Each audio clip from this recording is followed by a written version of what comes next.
الناس وبينات من الهدى والفرقان. وقال أيضا أفلا يتدبرون القرآن أم على قلوب أقفالها. محترم حاضرین، اللہ تبارک و تعالی نے دنیا میں جو انبیاء کرام کو نازل کیا، مبعوث کیا، ان انبیاء علیہ السلام کو معجزات وغیرہ عطا کیے. جیسا کہ موسیٰ علیہ السلام کو کون سا معجزہ اللہ تبارک و تعالیٰ نے دیا تھا؟ عصائے موسیٰ. اور اسی طرح سے اللہ تبارک و تعالیٰ نے سلیمان علیہ السلام کو ایسا معجزہ دیا، ایسی طاقت دیا کہ سلیمان علیہ السلام کا قبضہ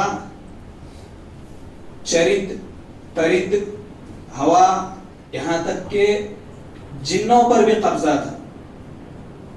تو بہرحال اللہ تبارک و تعالیٰ نے پچھلے انبیاء کو مختلف معجزات عطا کیے. اسی طرح اللہ تبارک و تعالیٰ نے ہمارے آخری نبی جناب محمد رسول اللہ صلی اللہ علیہ وسلم کو بھی کئی طرح کے معجزات دیے. انہی میں سے ایک معجزہ قرآن کا معجزہ ہے. پچھلے انبیاء کے معجزے اور نبی علیہ السلام کے معجزوں میں فرق یہ ہے، قرآن کے معجزے میں فرق یہ ہے کہ پچھلے انبیاء کے معجزے ان کی قوموں کے ساتھ ختم ہو گئے، ان کے وقت کے ساتھ، ان کے دور کے ساتھ وہ معجزات ختم ہو گئے. لیکن نبی علیہ السلام کو جو اللہ تبارک و تعالیٰ نے قرآن کی شکل میں جو معجزہ دیا، یہ قیامت تک باقی رہنے والا ہے. اس کا ایک زبر بھی ادھر کا ادھر ہونے والا نہیں ہے، اور یہ قرآن ہرگز ختم ہونے والا نہیں ہے، کیونکہ اس کی حفاظت کی ذمہ داری خود اللہ تبارک و تعالیٰ نے لی ہے.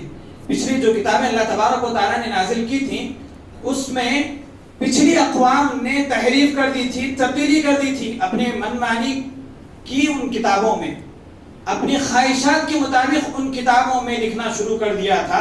لیکن قرآن کے متعلق اللہ تبارک و تعالیٰ نے ارشاد فرمایا، اِنَّا نَحْنُ نَزَّلْنَا الذِّكْرَ وَإِنَّا لَهُ لَحَافِظُونَ. یقیناً قرآن کو ہم نے نازل کیا اور قیامت تک اس کی حفاظت کرنے والے بھی ہم ہی ہیں. اب آئیے انشاءاللہ آج کے درس میں مختصر طور پر چند باتیں قرآن کے تعلق سے جاننے کی کوشش کریں گے. سب سے پہلی بات یہ ہے کہ قرآن یہ اللہ رب العالمین کا کلام ہے یا اللہ رب العالمین کی مخلوق ہے؟ سوال. اللہ رب العالمین کا یہ قرآن کلام ہے، اللہ تبارک و تعالیٰ کی مخلوق نہیں ہے. اللہ تبارک و تعالیٰ نے فرمایا وَإِنَّ أَحَدٌ مِّنَ الْمُشْرِكِينَ اسْتَجَارَكَ فَأَجِرْهُ حَتَّى يَسْمَعَ كَلَامَ اللَّهِ. یہاں تک کہ وہ اللہ کے کلام کو سن لیں. اس مسئلے کو لے کر کے امام احمد بن حنبل رحمہ اللہ کے دور میں اتنا شدید فتنہ واقع ہوا تھا، اتنا شدید فتنہ واقع ہوا تھا کہ اللہ اکبر، تین خلیفہ نے امام احمد بن حنبل رحمہ اللہ کو اتنا مارا اسی مسئلے پر، اتنا خطرناک مارا کہ مورخین لکھتے ہیں کہ اگر امام احمد بن حنبل رحمہ اللہ کو جو ماری گئی تھی، صرف ایک کوڑا کسی ہاتھی پر لگتا تو ہاتھی بدک جاتا، وہ ہاتھی اس کی سختی سے بدک جاتا، اتنا خطرناک مارا گیا. بہرحال قرآن یہ اللہ رب العالمین کا کلام ہے. اگر کوئی قرآن کو مخلوق کہتا ہے تو کافر ہو جاتا ہے، اسلام سے خارج ہو جاتا ہے. قرآن یہ اللہ رب العالمین کا کلام ہے، مخلوق نہیں. دوسری بات یہ کہ یہ قرآن اللہ رب العالمین کی آخری کتاب ہے، اس کے بعد کوئی کتاب نازل ہونے والی نہیں ہے. اللہ کے نبی کریم صلی اللہ علیہ وسلم نے فرمایا انا خاتم النبیین لا نبی بعدی. میں آخری نبی ہوں، میرے بعد کوئی نبی آنے والا نہیں ہے. جب کوئی نبی آنے والا نہیں ہے، جب کوئی رسول آنے والا نہیں ہے، تو یہ کتاب بھی آخری کتاب ہے. اب کوئی نبی آنے والا نہیں ہے تو کوئی کتاب بھی آنے والی نہیں ہے. تیسری بات قرآن کے تعلق سے یہ کہ قرآن میں کل کتنے سورے ہیں؟ 114 سورتیں ہیں. اور سب سے پہلی سورت سورہ، سب سے آخری سورت سورہ ناس. سب سے پہلی جو آیت اللہ تبارک و تعالی نے قرآن مجید کی نازل کی وہ کون سی؟ اقرأ بسم ربک الذی خلق. اور سب سے آخری جو آیت اللہ تبارک و تعالی نے نازل کی وہ کل ہم نے سنی، کون سی؟ شیخ نے اس کی تفسیر بھی اليوم اکملت لکم دینکم، اس کو یاد رکھیں، اليوم اکملت لکم دینکم، آج کے دن ہم نے تم پر دین اسلام کو مکمل کر دیا ہے. اس آیت سے اللہ تبارک و تعالیٰ نے پورے کے پورے دین اسلام کو مکمل کر دیا تھا. اور سب سے آخر میں نازل ہونے والی آیت بھی یہی تھی. اب آئیے دیکھیں کہ نزول کے تعلق سے کچھ جانتے ہیں. اللہ تبارک و تعالیٰ نے قرآن مجید کو سب سے پہلے کہاں پر نازل کیا؟ لوح محفوظ میں نازل کیا. سب سے پہلے اللہ تبارک و تعالیٰ نے قرآن مجید کو لوح محفوظ میں، مکمل قرآن کو لوح محفوظ میں نازل کیا. پھر آسمانی دنیا پر نازل کیا.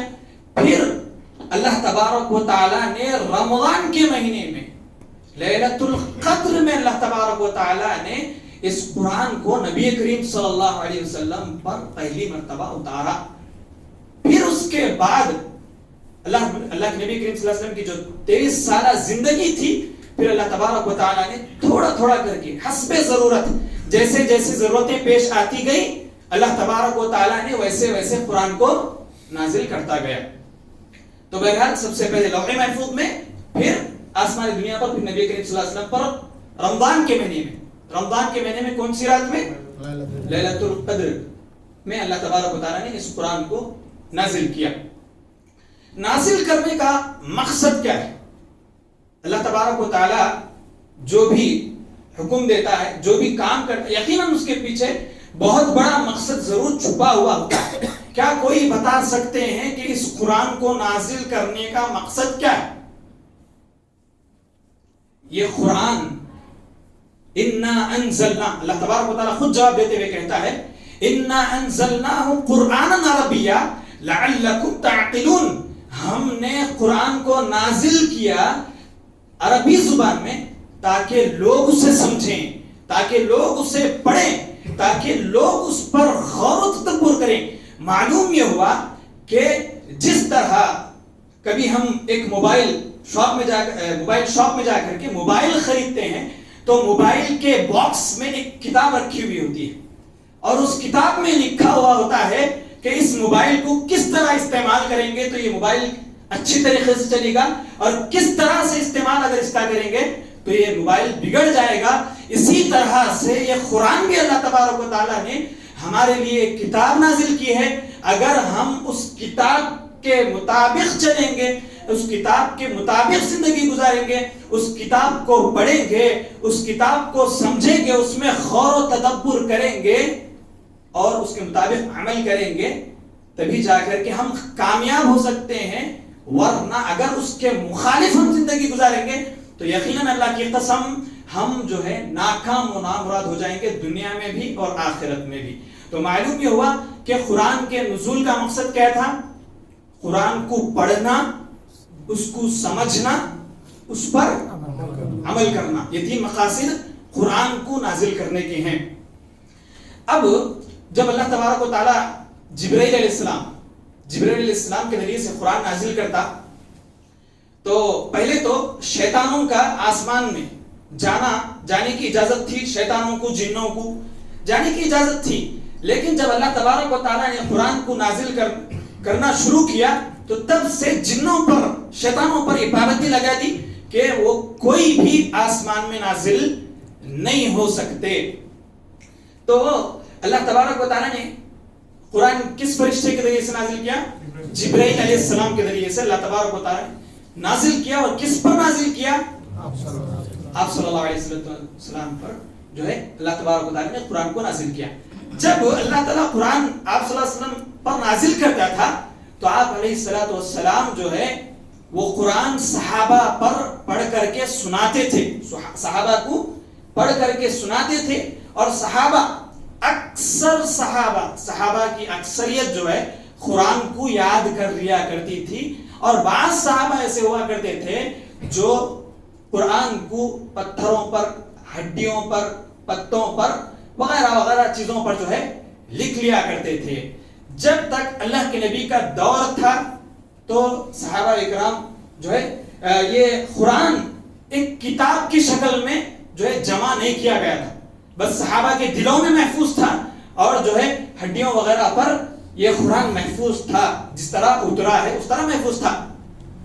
لیکن جب اللہ کے نبی کا دور ختم ہوا، ابو بکر صدیق رضی اللہ عنہ کا دور آیا، تو جب جنگ یمامہ پیش آئی جس میں 70 حافظ صحابہ جن کو قرآن یاد تھا، ایسے صحابہ کو جو ہے دھوکے سے قتل کیا گیا. تو اس کے بعد عمر بن خطاب رضی اللہ عنہ نے ابو بکر صدیق رضی اللہ عنہ کو مشورہ دیا کہ آپ جو ہے قرآن کو جو ہے ایک جگہ جمع کریں، اگر اس طرح ہمارے حفاظ ختم ہوتے رہیں گے تو جو ہے قرآن ضائع ہو جائے گا. تو عمر رضی اللہ عنہ کا کس کا مشورہ تھا؟ عمر بن خطاب رضی اللہ عنہ کا مشورہ تھا. اور عمر بن خطاب کے تو ایسے مشورے تھے جن کو اللہ تبارک و تعالیٰ نے قبول کیا اور قرآن میں ان مشوروں کو جو ہے ذکر کیا. تو پہلے تو ابو بکر صدیق رضی اللہ عنہ نے انکار کیا قرآن کو جمع کرنے سے کہ اللہ کے نبی نے قرآن کو نہیں جمع کیا، میں کیسے جمع کروں. تو پھر بعد میں جو ہے ابو بکر صدیق رضی اللہ عنہ نے یہ کام کیا، کروایا، بعض صحابہ کو جو ہے یہ کام، یہ ذمہ داری سونپی. اس کے بعد جو ہے قرآن کو کتنی قراتوں میں جمع کیا گیا؟ 7 قراتوں میں جمع کیا گیا. پھر ان مصحفوں کو جو ہے ابو بکر صدیق رضی اللہ عنہ رکھ لیے. اس کے بعد جو ہے عمر بن خطاب رضی اللہ عنہ کے پاس وہ مصاحف گئے. پھر اس کے بعد جو ہے عمر بن خطاب رضی اللہ عنہ کی بیٹی حفصہ رضی اللہ عنہ کے پاس وہ مصاحف موجود رہے ایک کتاب کی شکل میں. 30 جلدوں میں ان جو ہے قرآن کو جمع کیا گیا تھا.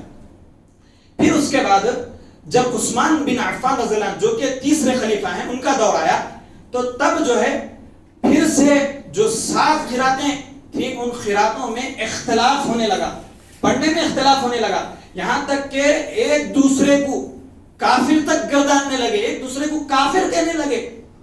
قرآن جو ہے وہاں پر جو ہے یہ قراتوں میں اختلاف ہونے لگا. تو تب عثمان بن عفان رضی اللہ عنہ کے دور میں حذیفہ بن یمان رضی اللہ عنہ کے مشورے سے عثمان بن عفان رضی اللہ عنہ نے جو حفصہ رضی اللہ عنہ کے پاس قرآن مصحف موجود تھا وہ منگوایا اور جو ہے قریش کے لہجے پر، قریش کے طریقے پر عثمان بن عفان رضی اللہ عنہ نے پورے قرآن کو جو پہلے 30 جلدوں میں موجود تھا پھر اس کے بعد جو ہے ایک کتاب کی شکل میں، ایک مصحف کی شکل میں عثمان بن عفان رضی اللہ عنہ کے دور میں جو ہے قرآن کو جمع کیا گیا.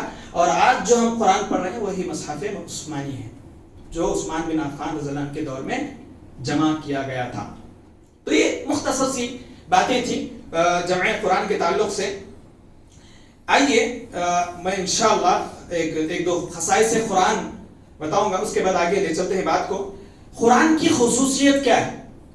اگر ہم غیر مسلموں کے سامنے کچھ بتانے جائیں قرآن کے تعلق سے تو ہم یہ باتیں بتا سکتے ہیں قرآن کے تعلق سے. تو قرآن کی خصوصیت کیا ہے؟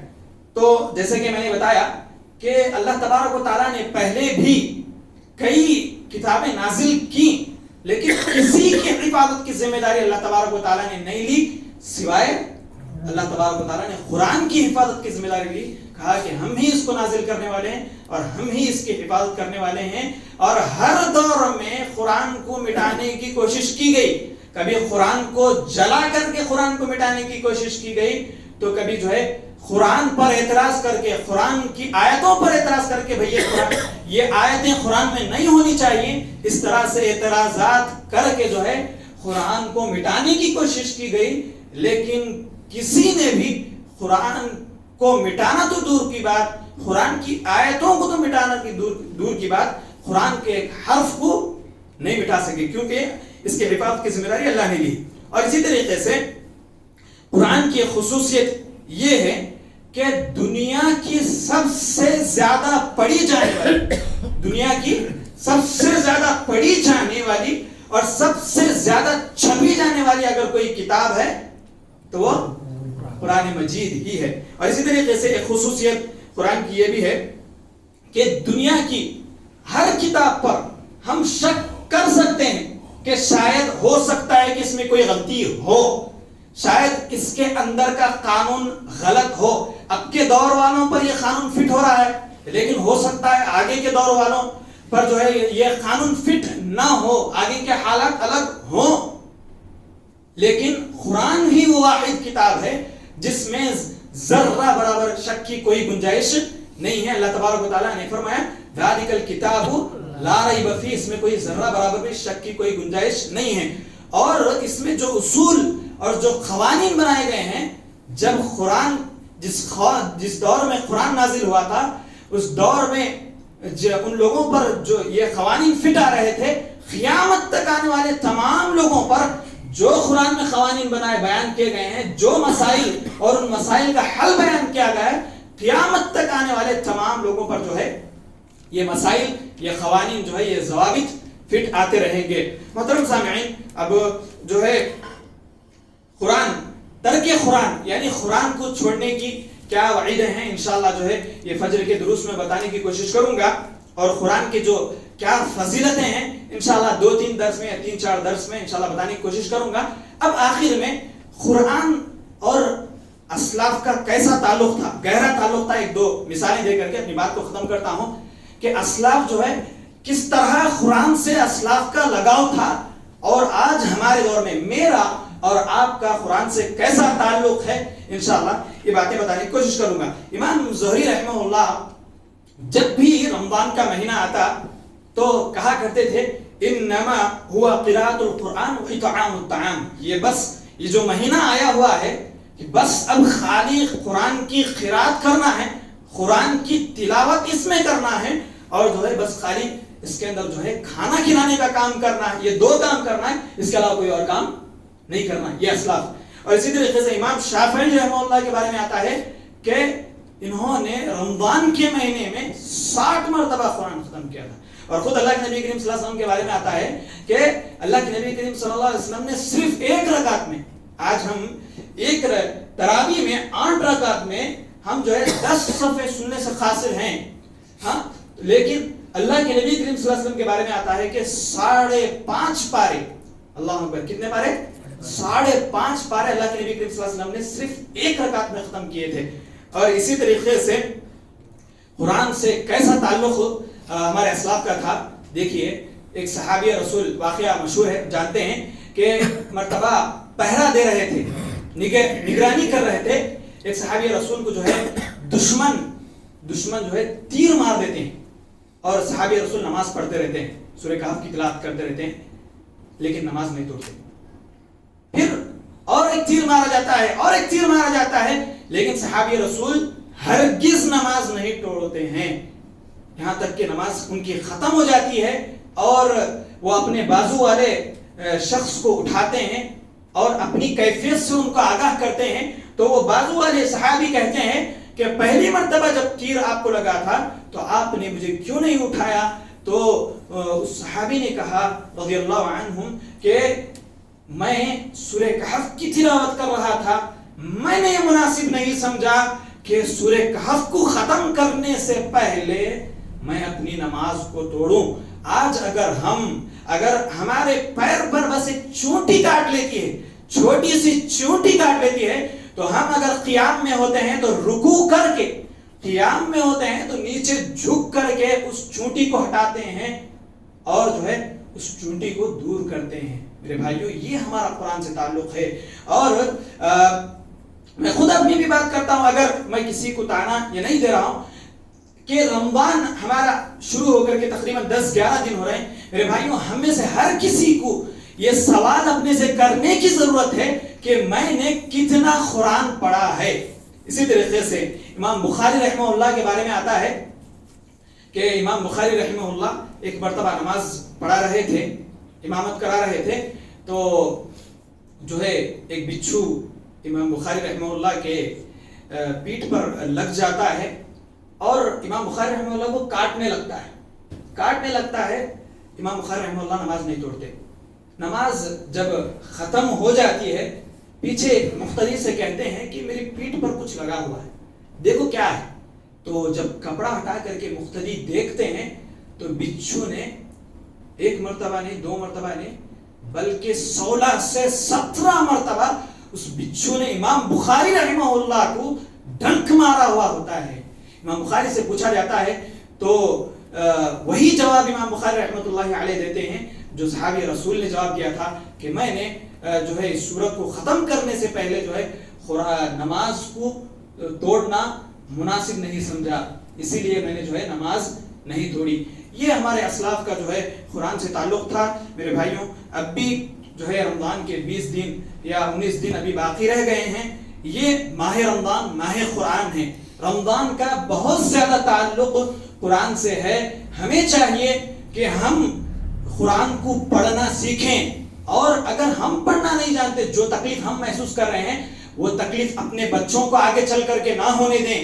اسی لیے انہیں جو ہے ٹیوشن دلائیں, انہیں مدرسوں میں پڑھائیں, انہیں قرآن سکھائیں, خود بھی سیکھیں, اور اپنے جو بچے ہیں, اپنے جو بھائی ہیں, ان کو بھی جو ہے قرآن سکھانے کی کوشش کریں. انشاءاللہ صرف اگر اچھی محنت کی جائے تو ایک مہینے میں نورانی قاعدہ اچھے طریقے سے ختم کر کے ایک مہینے میں کوئی بھی, چاہے وہ اردو آتا ہو یا نہ آتا ہو, ایک مہینے میں صرف جو ہے قرآن بہترین طریقے سے تجوید کے ساتھ پڑھنا سیکھ سکتا ہے. شرط یہ ہے کہ محنت کریں اور جو ہے شوق سے اگر پڑھیں, اور جو بھی مصیبتیں بیچ میں اگر یاد نہیں ہو رہا ہے, جو بھی مصیبتیں آتی ہیں ان کو برداشت کرتے ہوئے پڑھیں, تو انشاءاللہ صرف ایک مہینے میں, یہ ایسا میں تجربے سے بتا رہا ہوں, یہ ہمارے ساتھ اور دوسروں کے ساتھ ہم نے ایسا کیا بھی ہے اور ایسا ہوا بھی ہے. ایک مہینے میں قرآن سیکھ سکتے ہیں, کوئی مشکل بات نہیں ہے. اللہ رب العالمین سے دعا ہے کہ اللہ تبارک و تعالی ہمیں قرآن مجید کو خوب تلاوت کرنے, پڑھنے اور اس کو سمجھنے اور اس کے مطابق اس پر عمل کرنے کی توفیق دے. آمین ثم آمین. وآخر دعوانا الحمدللہ رب العالمین. السلام علیکم ورحمۃ اللہ وبرکاتہ.